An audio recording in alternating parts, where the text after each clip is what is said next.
Hey, everybody. Welcome back to Taboo Talk with Sarah, the podcast that breaks the silence, fosters hope, and talks about the tough stuff so you never have to feel alone. Around here, we talk about the raw, real healing conversations about that stuff that we don't like talking about. Grief, caregiving, burnout, illness, and the beautiful, messy middle in between all of that. Because when we start talking about the tough stuff, that's when we realize we were never, ever meant to carry it alone. That so many other people are going through the same stuff. And today, I'm talking with somebody whose work sits right at the heart of that truth, Loretta Omland. Loretta helps families prepare for life's hardest transitions, the conversations around death, dying, and what we leave behind. But she approaches it with compassion, clarity, and grace that makes it feel a little less heavy, more like a gift. And I'm having so much fun with all the conversations I'm having lately. So we get to talk about all sorts of fun stuff. And I'm sure Loretta and I that this conversation will be no different. So welcome. I am so happy to have you here. Thanks, Sarah, so much appreciate so much of you inviting me and having me and all of the work you do. I was sharing with you earlier that I've listened to most of your podcasts and amazing. Absolutely. Your topics are so helpful and I am honored to be in the lineup of your guests. So thanks for having me. Thank you. Yeah, I called it Taboo Talk for a reason because I wanted to be able to talk about whatever it happened to be that I felt like. So I get to have great conversations about poop, perimenopause, and today, death and dying. So we're going to have some fun. So I want to start with what led you to this work, because it's not like somebody wakes up one day and says, I want to talk about death and dying for a living. It's not generally the way we go. So I would say there's a story behind what got you into that, and I would love for you to share that with us. You are absolutely right. There is a story. The story actually goes back about 26 years. It's kind of a longer story, so I'll just give you the hit and the short version of it. I have it on my YouTube channel. It's called The Story of Shadow. And it has to do with me being newly divorced and a single mom to one daughter, 6-year-old, and living in Colorado away from all of my nuclear family. My daughter begging me for a dog, us going to the local shelter and finding the perfect addition to our family, bringing her home, having her for just under 2 years, and then my daughter seeing her die by a car crash. And the immediate and difficult impact that was on my daughter in the very raw and real emotion that I witnessed from her helped me realize that she learned what death felt like the day that she saw her beloved shadow die. And I saw what it did to her. And all I could think at that time was, what if it was me? And what if she had to get news from a pastor or a school teacher or somebody that something happened to me? And I hadn't prepared her not one bit, nor had I prepared myself. And I was a social worker. Didn't have anything together, nothing. So I quickly pulled everything together, got some guardianship papers, did a quick will, started talking to her over and over and over and over and over. Age appropriate, of course, over a long span of time. But by the time she was maybe in the next 6 months to a year older, I had her convinced that if I died, her going to live with my sister, her Aunt Lynette, would just greatly improve her life and it would be really a good thing. That was my 26 years ago. I'm fast forwarding to that up to near date.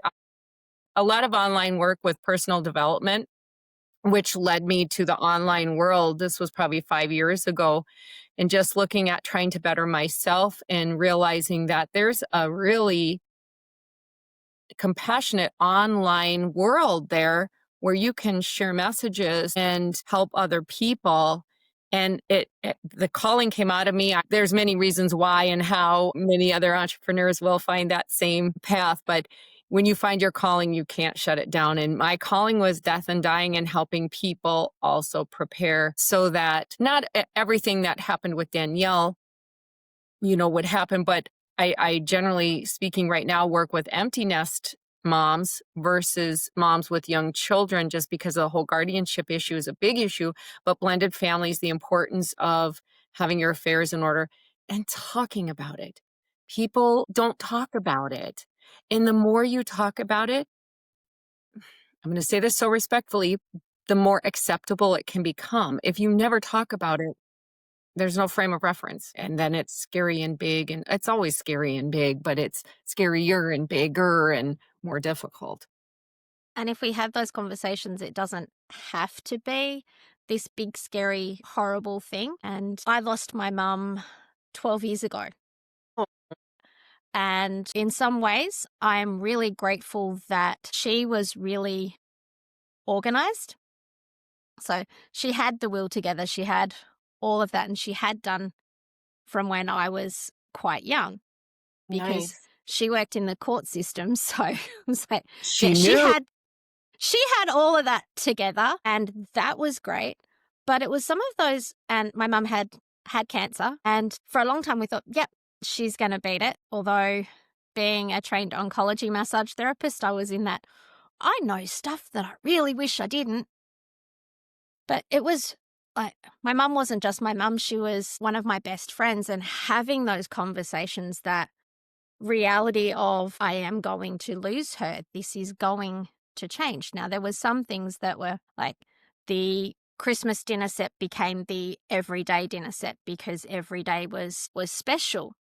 But there was still those conversations that we didn't have about what happens after. Like, yeah, she had the big stuff in place, but the little of like, what dress did she want to be buried in? What, Yes. like those Yes. little Their things, hair. like, what does she want a coffin to look like? Yes. And I also had a 16-month-old and I was pregnant. So I'm making all of those decisions in this While grief grieving haze. Sarah. And it was there. I really, looking back now, I wish I had somebody like you at that Oh, time saying, I know it's hard, but have those conversations so that when you are in that don't know uh-huh. which way's up, you can Yeah. actually go, this is what she wanted, because we had that conversation. And I know for me too, I call it my circle of life moment, in that I was holding my mum's hand when she passed with my 16-month-old son on my hip. So we were among the last faces that she saw. And then my little Lachlan was born 2 weeks later. And a comment one of my sisters made when she first saw him was, I know he's a little boy, but it's like looking at mum. I said, yep, it's the eyes. Oh my He has goodness, my mother's Sarah. eyes. Sarah, that just gives me goosebumps. That is so precious and so special. And the other funny thing, my mum had this look that my sisters and I termed the stern mother look. You know the one, but even as an adult, you go, I know I'm in trouble. It's really disconcerting that my now 12-year-old, he's got that look down pat. Him, it's the I'm not getting what I want. And so Yes. I joked with somebody once, yep, I'm pretty sure they had a conversation as they passed, and she said, hey, if Look, she gets that look. line, just do this. Oh my goodness. And I can laugh about it now, and I have all of the great memories with her to hold on to. But Still tugs. It tugs. and Yeah. that's the thing with grief, we quite often make the mistake of thinking it's linear, but Mm-hmm. it's not. No, not at all. Not at all. Yeah, that's a lot. That's a very lot. I still have both my mom and my dad. So I haven't been close to death except on my husband's side. His sister passed before his mom and before his mom. His dad passed first, and then his sister, and then his mother passed. I've had a pass recently. Actually, two uncles passed recently, but I haven't had like your experience with your mom. I think that experience, I can't speak to that, and I won't be able to speak to that until I can. It's just not possible. I can read and study and talk all the talk I want, but I won't know what that feels like. You only have one mom. And even when you are prepared, even when you Yeah. see it coming. Yeah. You're not. It doesn't. Yeah. Nah. Yeah. Yeah. And that's so understandable.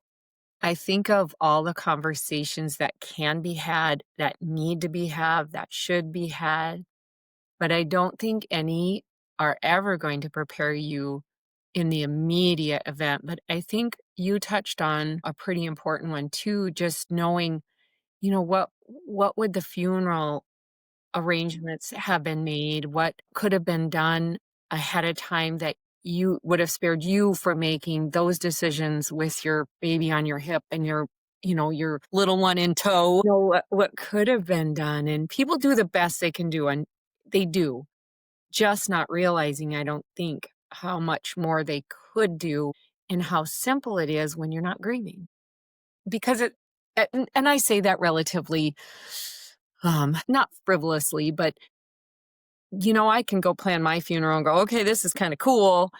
I'm not grieving anybody. I'm not in trauma. I'm not in shock. I haven't lost somebody that's life changing. It's different. It's just different.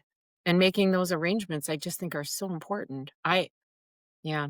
I have My parents aren't together anymore. They're a happy divorced couple, but my mom on one side has just what you described. She has everything down to her. She knows what clothes she wants to be in. She knows the hairdresser she wants to have. She wants her fingernails painted purple. She just told me that the other day. Of course, I'm kind of helping her, but we're going to have it easy. We're going to have it easy with the decisions where my mom's concerned. My dad, on the other hand, not so much. He's like, "What do I care? I'm dead. Do what you want with me." So, it'll be interesting to have both sides of the coin. It'll be learning. Yeah. Yeah. And I was definitely very grateful that she'd taken care of like the big stuff. And Mhm, it hadn't even occurred to me, like, because I cared for her the last couple of years of her life, and I would do that all again in a mhm. heartbeat because that time was a gift, that time with her. But it didn't occur to me to ask those kind of Yeah, questions yeah. No, you because wouldn't part of be me able. didn't want to talk about it because, like, yeah, that makes it a little too real. But I realize now it would have made it so much better. Every decision I think that a person has to make while in the state of grief is a decision that's gonna be questioned over and over and over again. And then, to add a little complexity to it, not very often is there only one child. Were you an only child, or? Youngest of five. Oh my goodness, bless your heart. And I can only imagine, I mean, there's every varying degree to the sibling who says, "No, this is how mom would want it," to the sibling that says, "Just make the decision. I don't care. I don't wanna make a decision," and everywhere in between, and it's emotional. Yeah. Yeah, it definitely brings out those situations definitely bring out both the best and the worst in Mhm, everybody. And if mhm. there's any emotional tension, and face it, a lot of us have dysfunctional families or that very different personalities within a Right. family. Like you said, you've got the one who says, this is how it's going to be, and the one who goes, I don't give a crap. Make the decision. Yeah. And then those who go, well, I'm just going to stand back and see which Right. one needs my support more. And death can split families so much as well, just because, and the people don't realize that the more clarity you can give while you're alive and the more clarity you can give first to yourself, because that's one of the side effects of preparing for death is you're healing yourself or helping yourself heal and make decisions. I mean, even down to writing your own eulogy or obituary, either one or both, it helps you learn about yourself. But what the gift it gives to your family then after that is the clarity of, nope, this is what mom wants. It's written down. Look, we don't even have a choice because this is what she wants. So, in so much as that is, it you can more properly grieve, I feel like, just not having to make those decisions and not having to have the confrontations with family members. Hopefully there wouldn't be. I'm one of 3, and I feel like all 3 of us are solid. We will be just fine. But until you go through it, you don't know that. So, the test has to come first. So, Unfortunately, yeah, yeah. How long ago did your mom pass? You s 12 years. Yeah, it was 12 years in June. Wow. Yeah, that's crazy. And then Lockie was born in July. Yeah, wow. Wow. And then we moved to Tasmania when he was a baby. This is that whole fresh start. Yeah, yeah. One of the things that was hard for me was with Harrison, who he spent every day of his life with his grandma. Oh, And when he was about 6 months old, we moved in with mum to care for her because it just made everything easier. And he had, at that stage, learnt to climb stairs and open doors. So he would go open the door, climb up the stairs, and go have breakfast with grandma. That was just what oh, how we did every day. So for the first little while, he'd get up, he'd go open the door, he'd climb up the stairs and go, "Where is she?" oh. And you try explaining death to a 16-month-old. Yeah. No, no.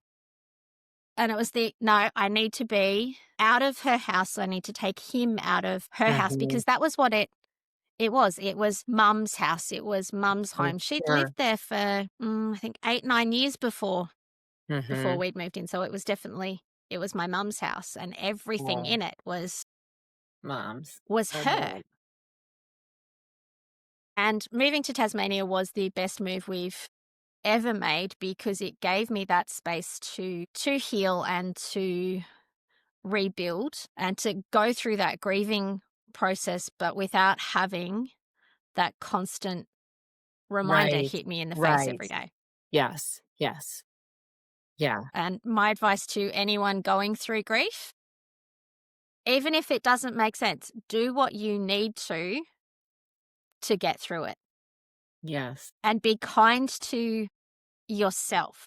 yes. That's a big one, Yeah. definitely. And yeah, there's some days that you're fine. And there's other days it hits you like a ton of bricks and getting out of bed is really difficult. Yeah. Yeah, I follow this. Her name, so many of your listeners, if you're anything in the death world, hospice nurse Julie McFadden. And she did a video and she called it was somebody else and she was paraphrasing it. So I don't know if I'll do justice to it, but she said it's something with Grief Mountain. And you can climb up this mountain and it's the long, hard path. And then maybe there's a day when you're going like this and it's so much simpler. But then right behind it's another mountain. So you climb up that mountain, it's hard. Then you get up to the top and then maybe you'll have an easy day, and that cycle continues and continues until the mountains never go away, but they get further apart. So you can maybe go from every single day to having to climb the mountain every day, day after day, to maybe getting them a week apart or 2 weeks apart, eventually maybe 6 months apart or 3 months first, 6 months, and it just progressive. But the grief mountain is always there in some capacity. And I thought that was such a good way to describe it with the ebbs and flows of grief. It's never, ever, ever going to go away. It's just going to always be there. It's just maybe the separation and the days maybe are not as close together. The difficult days maybe are not as close together as time passes. I thought that was kind of a good No, explanation. it's a great one because, Yeah. yeah. Yeah. And you mentioned too about how do you teach a 16-month-old about death? And I kind of giggled when I heard that because in I can't remember where it was, but in one of the presentations I did, I was talking about children in death and 16-month-old. I mean, they're, as far as even their vernacular yet is still developing, trying to get words out and say what words are. They're not even really to talk in their own baby language, but, words and whatever. And we were kind of joking and laughing. I said, you know what every parent needs to do, but the child needs to be I don't know, 4 years old, 5 years old, maybe somewhere in there, is get a goldfish because have you ever had a goldfish? They always die. Get a goldfish and name them Swimmy or Susie or Orangey or whatever you want to name them. And that goldfish is more than likely going to die. And you can go through that whole process of, okay, we can do a burial. We can say some prayers. We can do all the things with our little goldfish Swimmy, and that could give a child a concept of death. Leaves on a tree are another one too of, the leaves fall off the tree, they die, the tree is barren, but it comes back to life again. That's a little bit more of that's a harder concept because the tree comes back to life, but the fish is not going to come back to life. And said this too, you can't flush the goldfish down the toilet. You can't do that. You got to have a burial for it, proper burial, because otherwise you're not teaching your child. Quite get it. Because the little kid will be going, no, down the toilet. That doesn't work. Exactly. You have to go do the burial proper. But I kind of thought that was forever my go-to for young children, teaching them about death, because pretty much everybody has the capacity to get a goldfish and they just don't. Some of them live a long time. I don't know. I suppose somebody could tell me, oh, my goldfish lived for 5 years and my child didn't learn about death, but One that lived past about 6 months. exactly. Perfect. I mean, it's not perfect, but for teaching purposes or for educational purposes, for real life experience, a goldfish teaches children about death. And I don't know about much easier than a kitty cat or a dog or something like that. But even a plant, if you kill a plant, but I'm good some at that. My there's mother would be terribly disgusted to hear me say that because she could grow anything. Aw, Unfortunately, I did not inherit her green thumb. That went to one of my other sisters who, like our mother, I think she just sticks a plant in the ground and it grows. she How is had the that fair? green. It happens though. Yeah, it happens. Yep. But there's another one too that this isn't one that's so equated with young children, but school age children as well. School age children are taught the fire drills. Like we used to have, did you have fire drills? I mean, we had the fire drills, you had to go and sit or no, fire drills, you had to get out of the building. I'm thinking of the weather drills, you had to sit under the desk or the We didn't have those. Oh, yeah.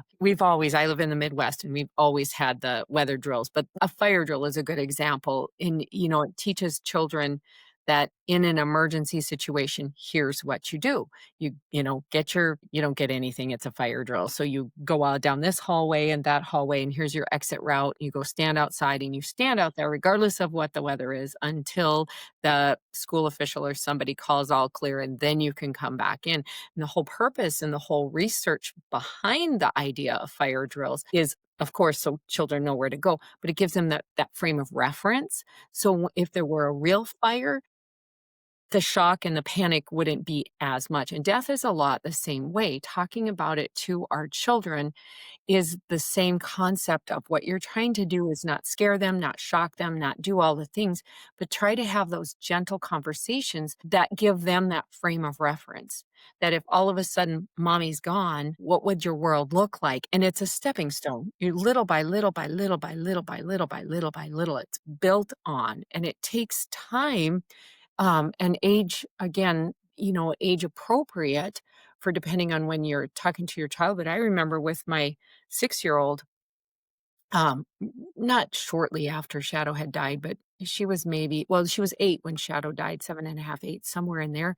And I had gotten real serious about talking about death and talking about all the terrible topics. And I went so far as we had this is more as a safety issue than a death issue, but like a passcode on the door. It was just her and I, and we lived in a safe neighborhood, but you never know. She had to give me a passcode. If somebody ever knocked on the door and she was to not answer the door if she was home alone, and she had to ask them what the passcode, if they didn't give her the passcode, she couldn't open the door. And she was so afraid when I first told her about this.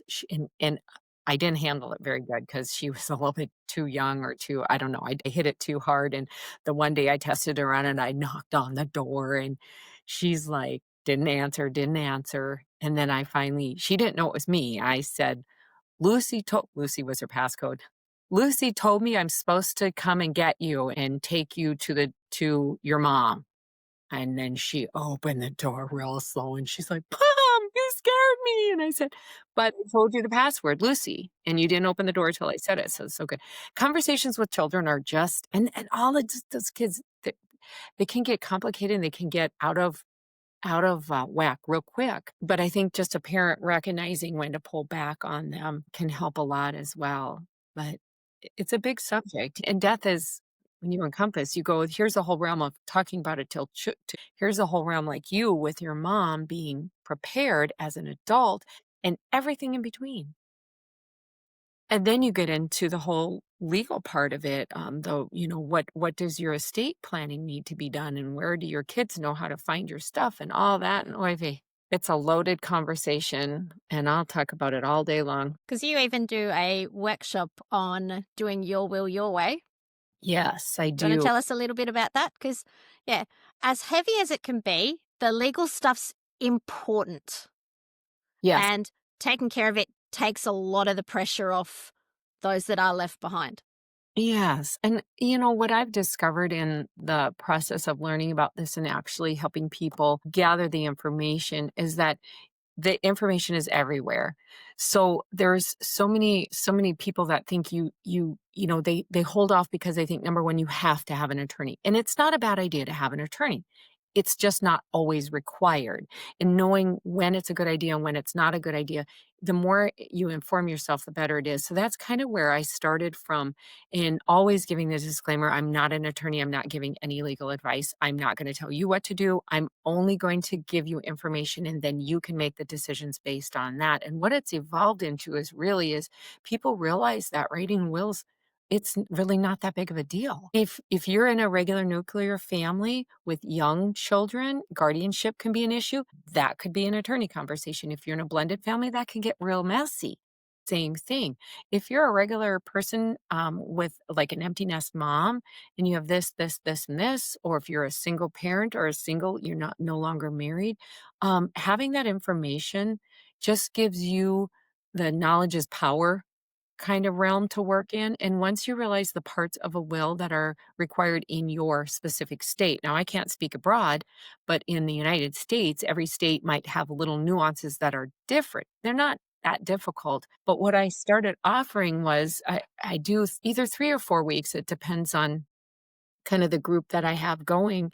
And I start out and I just give them information. Here's how you pass off your stuff, the different ways. Here's what the different terms are. Here's how to look up what your state requirements are. I'm not going to do it for you. Sorry, you're going to have to do it yourself. But they realize it's not difficult. A couple of word searches and you can get a whole lot of information. And if you can't get that information, then at least you're armed and dangerous. You have your list of questions. Okay, I can get myself all the way up to this point, and then I feel like I want an attorney. Now I can go get an attorney, but I've saved myself all this attorney time, questions, questions, questions, questions, questions. So when they're all finished, the ultimate goal is that they decide themselves, yes, I would like to write my own will, and I'm confident and comfortable that I can do that. And that's been pretty much all of the experience. I think I've had one person so far that has said, I think I better go get an attorney. And I'm like, that's a good decision. I'm not going to tell you what to do, but at least you've gotten this far. And the other thing that happens in the sessions, when you start talking about death, even with adults, then they start realizing, wow, what kind of a mess am I going to leave my kids when they can't get into my computer, when they can't get into my phone, when they don't have a clue where the title to my car is, or they don't, what kind of a mess. And you experienced it with your mom and her funeral, just those decisions. Now fast forward and say somebody has passed and they have nothing put together for your loved ones. My gosh, I think the grief would turn into anger real quickly. Like, I even get mad sometimes at my dad because I'm like, "You have nothing put together." I'm like, "Okay, Loretta, stop. You just need to go help him because he's a man, number 1. He doesn't really know what to do." Don't So always think about it. no, it's like, just stop complaining and go help him. But it's a lot. I know for my kids, they know where to find passports and birth certificates and that sort of stuff. They all know the password to my phone. That's good. Your computer, can they get into your computer as well? I know sometimes it's like you hate for a child because you have underage children. Yes. Yeah. So they can, like, or if they stopped and thought about it, they'd be able to figure out Uh-huh. what it is. Uh-huh. So I've tried to make it as simple as that if something unexpected happens, and it's as much that my husband knows and that Right. But then it's Right. like, or even it's in the case of a fire, Yes. they don't. Yes. That's the drawer that you grab because it's going to have all the Exactly. important stuff. Yep. Yep. Get that first. Get that first. It's like, For I sure. would grab that. My son Harrison, in the event of a major disaster, would grab a guitar or two because we can't survive without those. They're pretty Um, important. Yep. They're pretty important. the Yeah. thing that seems to have been passed down to my kids from my mum is her musical ability. So Aw. I'm grateful for that because, Yeah. yeah, she was a classically trained pianist and she could sight read and all that sort of stuff. And I can sing. I've sung my whole life in choirs, like since I was little, and even in church I've done creative team and that sort of thing. Playing an instrument, nah, that seems to have gone to the kids, and I'm actually quite happy about that. Aw. Now, one question I always ask everyone, and we've sort of touched on it. So, what's that one conversation that you think we need to be having that we're not? And it can be death and dying related, or it can be that broader, we as a society need to be talking about Mm-hmm. that Mm-hmm. particular thing. Without a doubt, I believe that once you have your affairs in order and your life in order for your family, that you can sit back and go, that's cool, I did it. You can move on to living your best, biggest, most audacious life.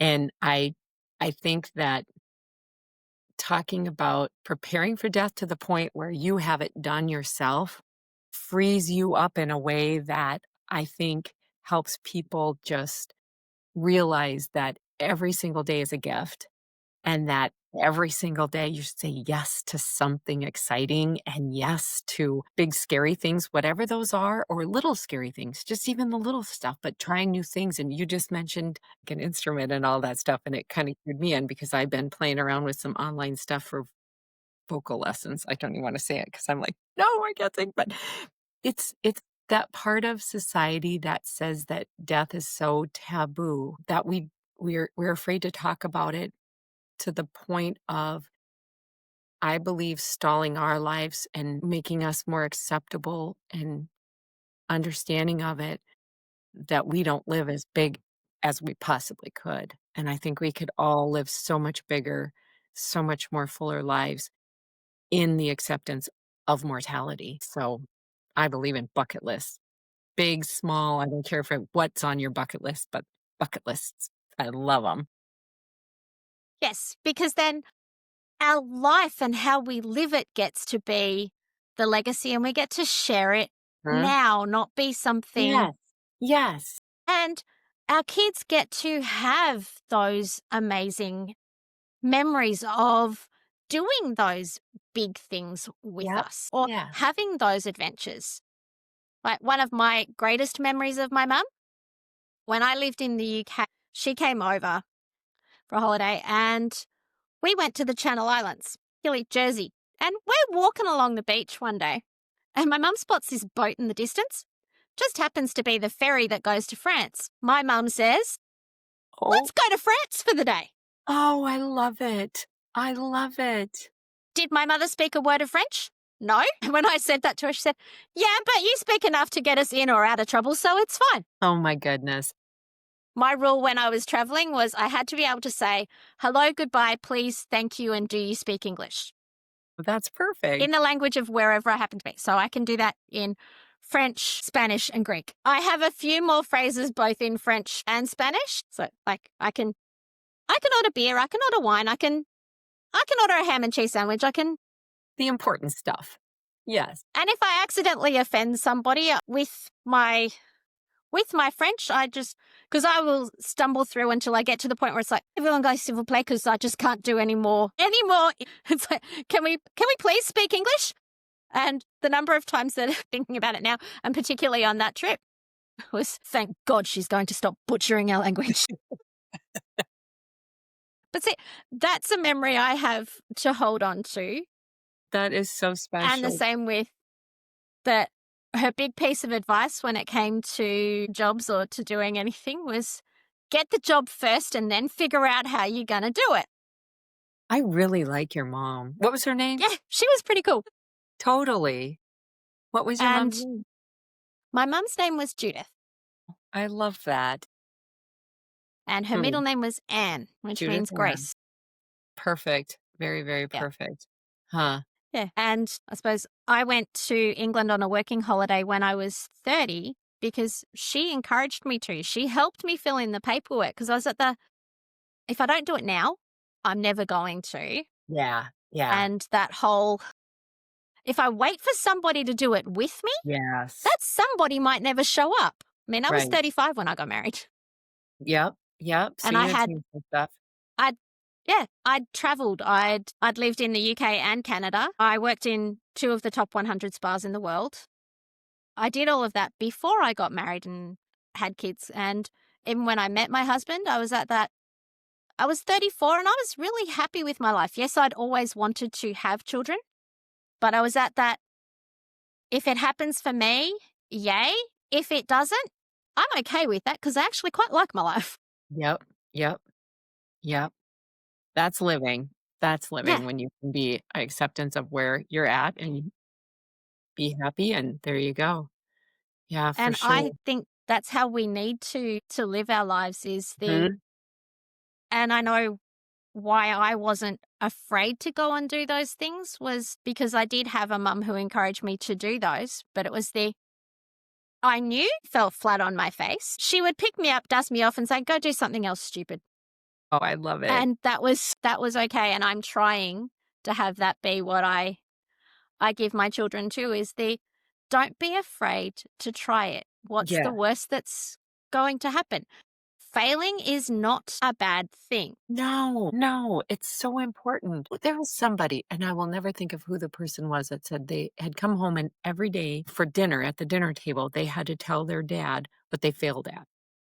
And they like celebrated failure because when you fail, it means you're going further than what you think you can go. And that's a good measure of it. And to just not be, it's like, okay, failing's not a negative, it's part of life. And I mean, fail forward every single time. It's like there's no real I don't know, failure has such a negative connotation. It's like just gets a bad rap, but good for you for teaching your kids that too. It's like that's so important. It's the only way we learn, I feel like. And you can't grow if you don't do things that you you don't know how or that you fail at or failing again, such a bad word, but you just think like a 2-year-old child or no, be a 1-year-old child.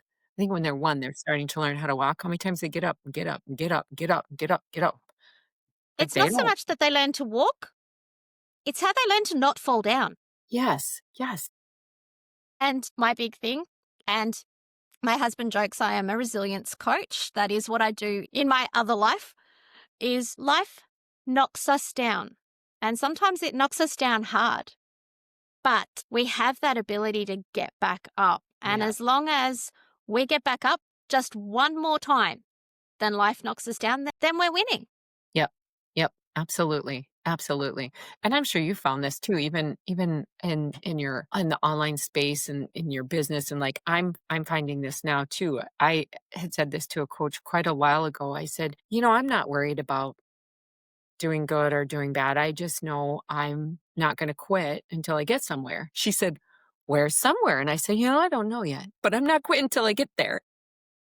That, get up spirit, get up spirit, get up spirit. You start looking at everything as not as being a failure, but as a lesson and learning. Okay, you look how far you are with your podcasting. My goodness, you're doing fantastic. So, Yeah. And I'm loving it. And it just started, it was a random idea that popped into my head after, and I've shared it before on the podcast, but I was hearing so many similar stories of experiences that people were going through, and the common thread was that they felt alone. yeah, And yeah. my first thought was, well, if they're telling me, They're and telling someone, lots yeah. of people are telling me the same thing, they're not alone. Right, And we're not supposed to do life alone. We're built for right. community, we're built for connection. And we go so much further when we all get in and help each other and carry each other's burdens. Like, It's not taking it off somebody and doing all the work for them. It's walking alongside them and Yeah. helping them. And when we have those conversations, particularly the tough ones that we go, I really don't want to do that. I don't want to go there. Yeah. Sometimes it's going there that brings you that gift of I'm not alone, or Yeah. somebody else has had that experience, or even just that it's okay to talk about it. Yeah. It doesn't make it bigger and scarier in some ways. Talking about it is what tames the dragon. Yep. Absolutely. You're a beautiful Yeah. dragon. So I think that that's a really good space for us to round up, because I think today's conversation has shown that love and loss are two sides of the same coin. It said that grief is just love with nowhere left to go. Yes. Maybe having those conversations before then gives it somewhere to go, Yes. Oh, yes, Sarah. Absolutely. helps it So to carry important. on. So important. I don't think you can talk about it enough until your comfort level is there. And I think when you can look at yourself and say, if I had a friend of mine asked this question not so long ago, if you had 24 hours to live, what would you do? And I said, I think I'd go spend some time with my family. Nothing big, nothing audacious, but if you're doing all the things along the way, then you stay connected in that way. And I think that's the ultimate outcome is live like you would die tomorrow. Hug big and kiss and tell those people you love them every single time because it really could be their last time. It really could truly. We never think it's never going to be us. But what if it is? Why take that chance when a simple little extra gesture can solve it? I love it. So if you're listening and you're in that place where you're uncertain, where you're avoiding it, you've heard us both say it, just have the conversation.